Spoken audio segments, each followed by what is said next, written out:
Among the signs of complete faith is love for the sake of Allah. Brotherhood is one of the greatest pleasures in this worldly life.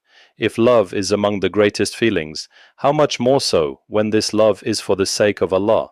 Without doubt, it will have a different sweetness because it is connected to Allah the Almighty. You find this in reality. A person may be absent from you for many years, yet he is your brother in Allah.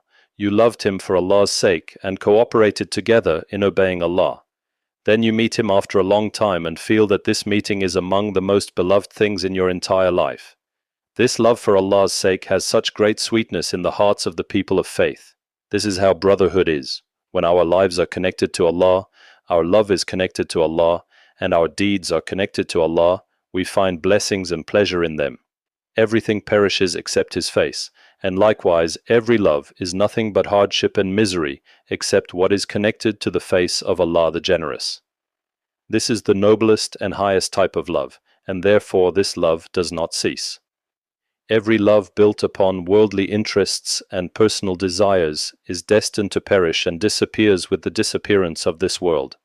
How many relationships existed that ended because the interest ended? But if the relationship is for Allah's sake, this is a relationship that endures and continues until the day of resurrection. Each one thanks the other, saying, "You guided me to the path of goodness and helped me in obeying Allah." Thus, love for Allah's sake continues and increases, and they meet in paradise forever without end. Allah said that Muhammad is the messenger of Allah, and those with him are firm against the disbelievers and merciful among themselves. This mercy is one of the effects of love for Allah's sake. This is how the companions were. When their love was for Allah's sake, the relationship between them was one of mercy and humility. The verse mentions an example of this mercy between the emigrants and the helpers. Those who were settled in the home and faith before them love those who emigrated to them and do not find in their breasts any need for that which they were given. They prefer them over themselves, even dividing their wealth and homes with them, as in the story of Abdur Rahman ibn Auf and Sa'd ibn Ar-Rabi. When the Prophet made brotherhood between them, Sa'd offered to share his wealth and wives, but Abdur Rahman asked only to be shown the marketplace instead. Thus he began trading until he became one of the Muslim merchants. This is how they were, merciful among themselves, loving those who emigrated to them. The Prophet said 3 qualities. Whoever has them will find the sweetness of faith, that Allah and His Messenger are more beloved to him than anything else, that he loves a person solely for Allah's sake, and that he would hate to return to disbelief after Allah has rescued him from it, as much as he would hate to be thrown into the fire. Faith has sweetness and pleasure, and this is the greatest pleasure of this world. As one of the righteous predecessors said, "Poor are the people of this world who left it without tasting the sweetest thing in it, love of Allah, knowledge of Allah, remembrance of Allah." Allah said, "Whoever does righteousness while believing will surely live a good life." By Allah, the good life is not through wealth, fame, or fleeting worldly pleasures. The true good life is the tranquility of the heart and the pleasure of the heart through faith. When you love Allah, you long to meet Him, you wish to see Allah in paradise, and this becomes the greatest thing in your heart. You worship Allah seeking nothing but His face. You live the life of those who long and love, your heart filled with pleasure and sweetness that the tongue cannot express. The Prophet guides us to how to taste the sweetness of faith through 3 qualities. First, perfect the love of Allah and His Messenger, that Allah and His Messenger are more beloved to him than anything else. This comes through sincerity and faith.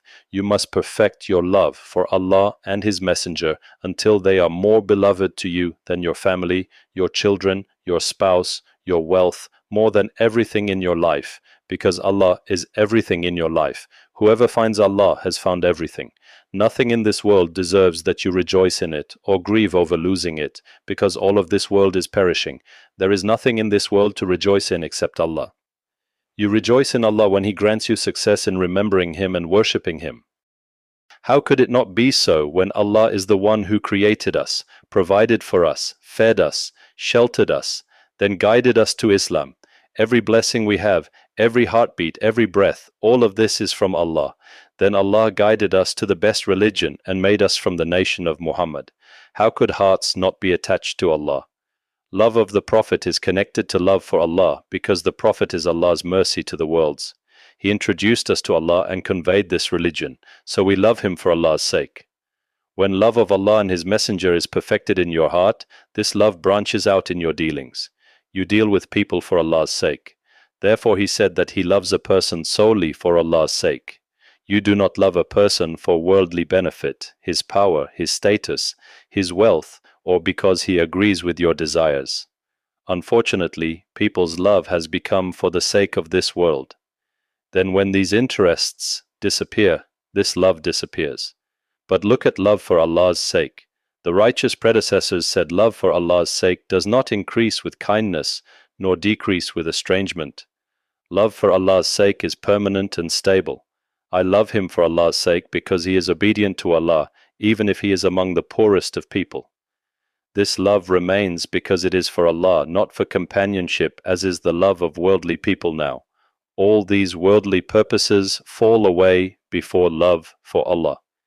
Therefore the Prophet said, whoever loves for Allah's sake, hates for Allah's sake, gives for Allah's sake, and withholds for Allah's sake, has perfected his faith.